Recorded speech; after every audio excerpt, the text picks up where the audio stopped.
everyone, it's your girl Fatika here from the Flow Journal. Welcome back to the 1999 movie marathon. Last time we talked about Austin Powers, The Spy Who Shagged Me. Definitely a skip for me, but today we're diving into Runaway Bride. Here's the gist. Julia Roberts plays Maggie Carpenter, a woman famous for leaving her fiancés at the altar, not once, not twice, but 3 times. Richard Gere is Ike Graham, a New York journalist who gets fired after writing a flawed piece about her with an unreliable source. His solution: head straight to her small town in Maryland to uncover the truth about her and regain his reputation. And of course, as time passes, sparks fly between the two. The film leans hard on the enemies to lovers trope and tries to recapture the magic between Julia Roberts and Richard Gere from Pretty Woman. But honestly, what worked in Pretty Woman doesn't totally land here. The chemistry is there, but the pacing is a bit of a slow burn. What I did like about this movie takes time to explore Maggie as someone misunderstood, not a commitment phobe, but a people pleaser, always molding herself to fit her partners. There's this great running gag where every ex says Maggie likes her eggs the way he does. So later on in the film, you see Maggie literally have a taste test of every style of cooking an egg before figuring out her own preference. It's funny, but a deep metaphor for self-discovery.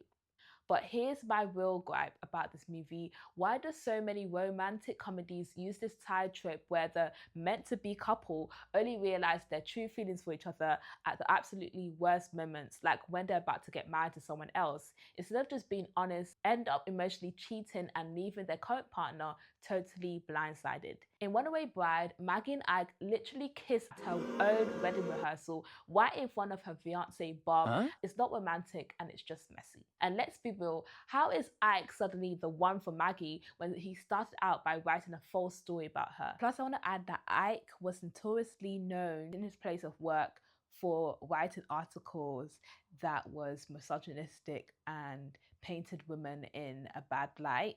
So is this the person that we're meant to be rooting for to end up being with Maggie at the end?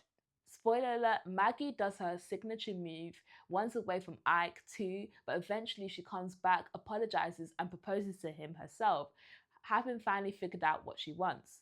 The movie ends with their second official wedding, as she ran away in the first one. I just couldn't wait for these two to get married. Maggie needed some time alone to figure out who she is outside of a relationship, not just jumping from one guy to the next. Was the pacing slow in this movie? Yes. Was Ike a terrible journalist? Absolutely. Do your fact checking, sir. But it's a classic, unrealistic romantic comedy, and Julia Roberts and Richard Gere's chemistry is undeniable. Would I recommend Runaway Bride? Maybe as a one-time watch, especially if you love the enemies to lovers trope.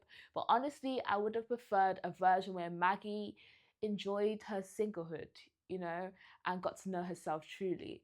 Have you watched Runaway Bride before? If yes, let me know your thoughts down in the comments. And don't forget, if you're joining the movie marathon, use hashtag #BirthYearMovieMarathon so I can see your reviews. Alright, let's see which movie I'll be watching next.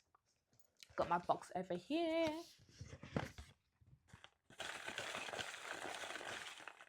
Okay, and the next movie I'll be watching, guys, is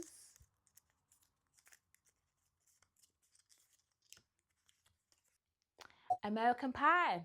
Okay, this should be interesting. I know it's going to be a comedy. I feel like it's going to be outrageous, and I'll be giving my review tomorrow. So make sure to follow the Flow Journal to stay in the loop of the series and for all things film and TV, reviews, recommendations, and news.